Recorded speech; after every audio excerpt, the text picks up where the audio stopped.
Hey everybody, Eric Foxman, Balanced Personal Training. Do you ever find you have a hard time getting motivated? And what I mean is getting motivated to go to the gym, or getting motivated to prepare your meals over the weekend or during the week, loading up your gym bag with your workout clothes the night before, and you're like, I'll just do it in the morning, and when morning comes you don't do it, then you rush to work, and then you go, you know what, I really could go home and then just go back to the gym. It's only a 10-minute drive, but then you don't.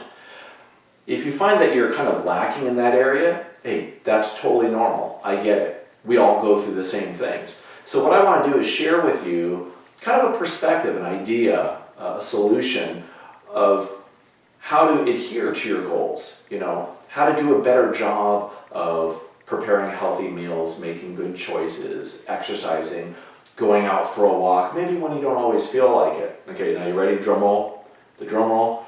And the answer is taking your eyes off of yourself and leading by example, okay? Realize that you probably have kids, coworkers, friends, a significant other, spouse, somebody who's actually, and they're watching you, okay? Especially if you're sharing anything on Facebook, people are really watching what you do, videos and pictures and what you say.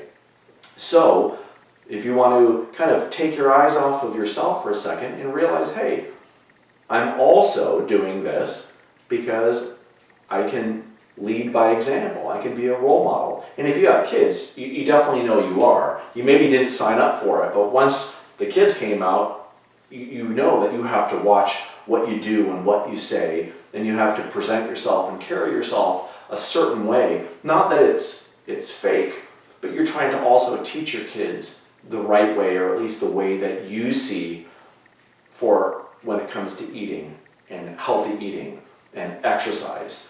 I mean, do they watch you come home from work and then you throw your stuff, your briefcase down and your backpack down, and you're all stressed out, okay? They watch and they see that you're stressed. And now they're going to see, how are you managing your stress? And the next thing you do is you jump onto the couch with a six-pack and a bag of chips and you watch a show and you don't want to be disturbed. And they're going, this is how my mom, my dad manages stress. They drink, they eat chips, they sit in front of the couch. Okay? You might go, but can't I get away doing that? Once in a while, I believe there's a time and a place for everything. But once they see that enough, and then you wonder why they don't want to go out and play, or why they aren't eating their vegetables. Are you eating your vegetables? Are you eating your salads?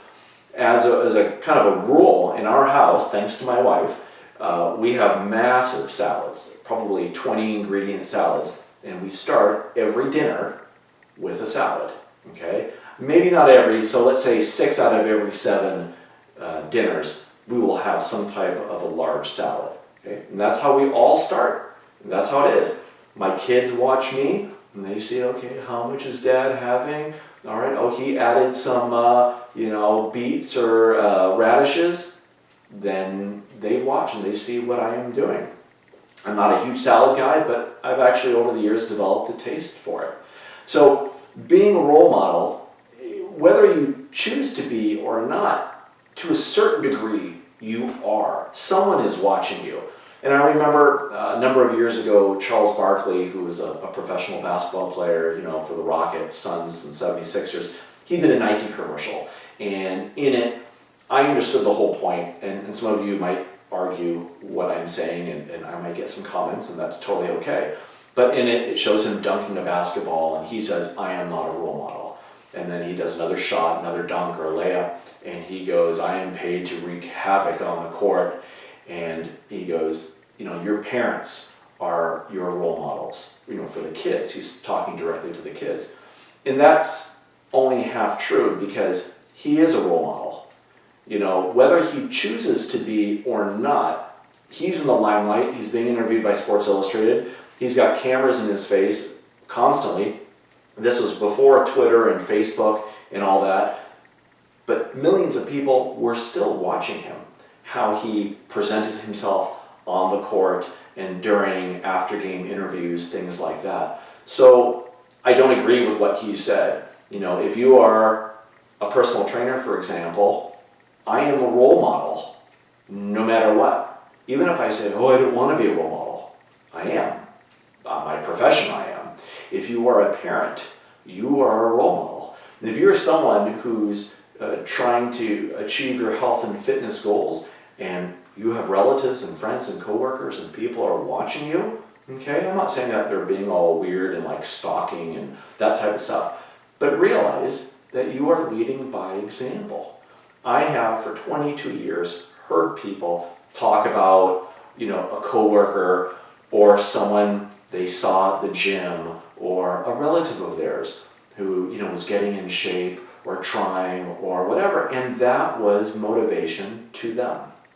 So just realize that if you take your eyes off of yourself, you could be achieving your health and fitness goals faster, it could be safer, and it could be over the long haul because you realize that there are other people who are watching you. And that's the other thing.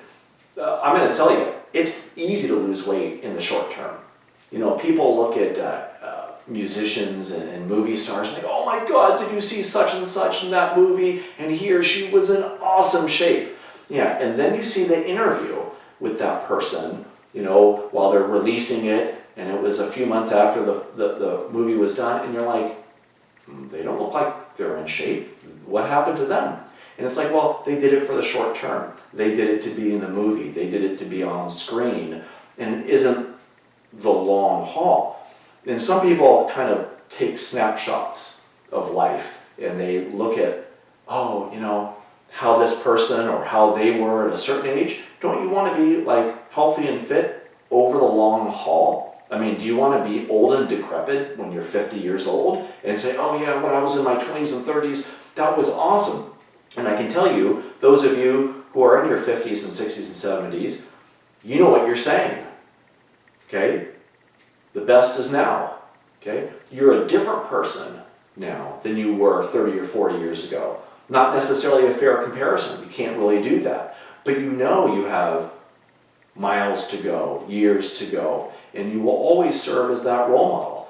I share with many of my other clients, a 79-year-old lady who I've been training for years. And I just say that. I can just say, there's a gal I'm training right now. She's awesome. Attitude's great. She has had some various injuries and setbacks, and we have worked through things. And she's 79. She went to Orlando to spend time with family, and she walked 35 miles over the course of a week. She had her little Fitbit or pedometer, and she averaged 5 miles a day walking around Disney World and the other parks. That's totally awesome, okay? That is someone who is a role model for me, okay? Not the 22-year-old guy doing parkour or CrossFit or whatever ridiculous high-risk injury-laden activity. It's the person who's been doing it for the long haul. So with that, take your eyes off of yourself, lead by example, and I'll see you at the gym.